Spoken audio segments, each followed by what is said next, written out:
एक बार और हमारी क्लास में आपका स्वागत है। और परीक्षा की तैयारी की दृष्टि से हम आप लोग बात कर रहे थे समांतर प्लेट संधारित्र की धारिता की बात कर रहे थे। तो समांतर प्लेट संधारित्र की धारिता निकालने के लिए कुल आज हम समांतर क्रम में देखेंगे। कौन से क्रम में बेटा?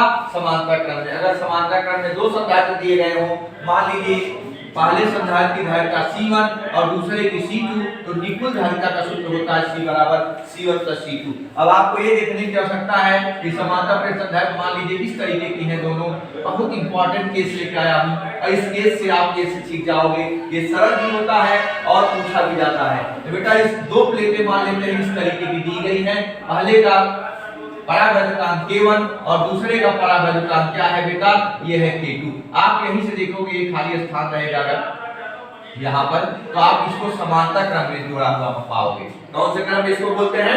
समांतर क्रम में। अर्थात समांतर क्रम का इस तरीके से K1 और K2 ऐसे प्लेट बनी रहेगी। और जब चित्र बन जाता है बच्चे सोचते हैं इसका मतलब क्या है। इसका मतलब यही कि बेटा समांतर क्रम में प्लेटें हैं, तो जब समांतर क्रम में प्लेटें होती हैं इनकी हम धारिता निकाल सकते हैं। और समांतर प्लेट संधारित्र की धारिता का सूत्र क्या होता है यह हम जानते हैं। C बराबर हम जानते हैं Ka/ε0/d। इससे आपको पहले वीडियो मिल चुके हैं, क्लियर?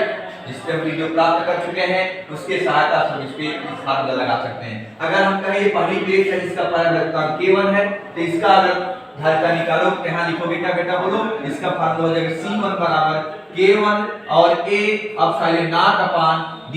यहाँ एक बात ध्यान देना कि A नहीं होगा। क्यों नहीं होगा? क्योंकि ये इसका एरिया पूरा ये एरिया A था। अब जिसको दो देखिए दो अलग-अलग भाग हैं, तो जब काटा गया इसको तो वास्तव में इसका एरिया हो जाता है A/2।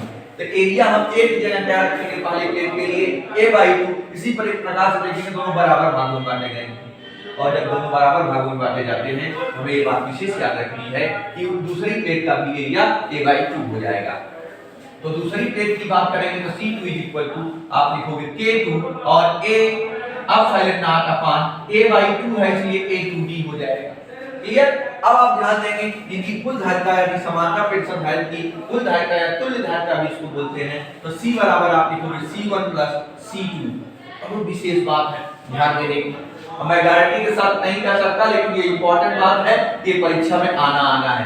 आप इन दोनों क्वेश्चन को कर जाइएगा। हमारे वीडियो को लाइक और सब्सक्राइब जरूर करिए, बेल आइकन दबाइए और आपकी परीक्षा की तैयारी फरवरी तक लगातार इसी तरीके से चलती रहेगी। आप देखेंगे आपके फिजिक्स में बहुत इंप्रूवमेंट हो जाएगा। C1 की वैल्यू रखिए K1 और A रख दीजिए ε0/2d और प्लस K2 और A/0/2d।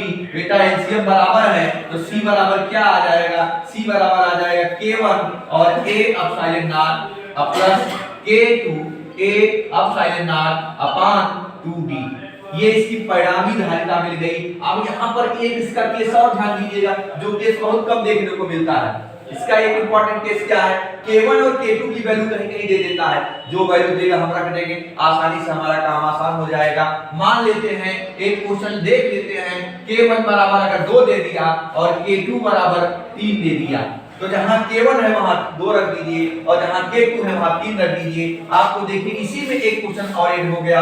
आप 2 रखोगे K1 की जगह तो 2 हो जाएगा और ये लिखोगे A/0 प्लस K2 की वैल्यू कितना है? 3 है और A/0 कितना आया?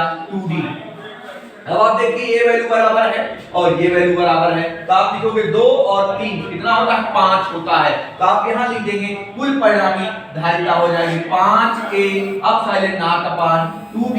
That is the final result of that given capacitor. So आज के लिए इतना ही।